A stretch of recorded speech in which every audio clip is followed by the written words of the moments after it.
முதல்வர் நலமுடன் இருக்கிறார், விரைவில் குணமடைந்து வீடு திரும்புவார். உதயநிதி ஸ்டாலின் பேட்டி.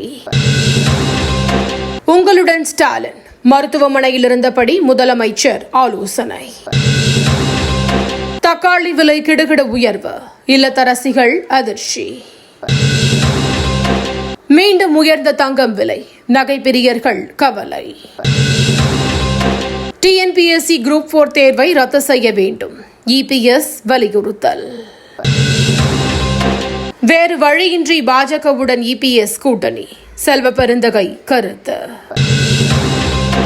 சீமானுக்கு புதிய பாஸ்போர்ட் வழங்கவும் சென்னை உயர்நீதிமன்றம் உத்தரவு. அன்புமணி ராமதாசன் தமிழக மக்கள் உரிமை மீட்பு பயணம் 25ஆம் தேதி திருப்போரூரில் தொடக்கம்.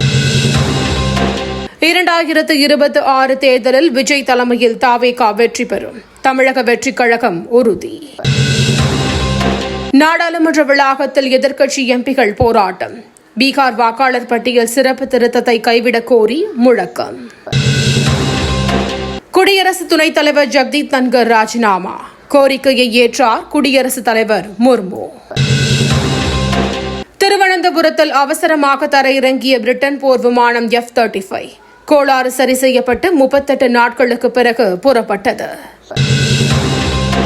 ஆளுநர்களுக்கு காலக்கெடு நிர்ணயித்த விவகாரத்தில் குடியரசுத் தலைவர் எழுப்பிய கேள்விகள், அனைத்து மாநிலங்களும் பதிலளிக்க உச்சநீதிமன்றம் உத்தரவு. பங்களாதேஷ் விமானப்படை ஜெட் விமான விபத்து, உயிரிழந்தவர்கள் எண்ணிக்கை 27ஆக உயர்வு.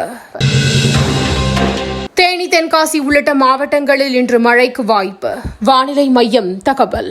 தினந்தோறும் காலை தலைப்புச் செய்திகளை உடனுக்குடன் தெரிந்து கொள்ள வணக்கம் இந்தியா நியூஸுடன் இணைந்திருங்கள்.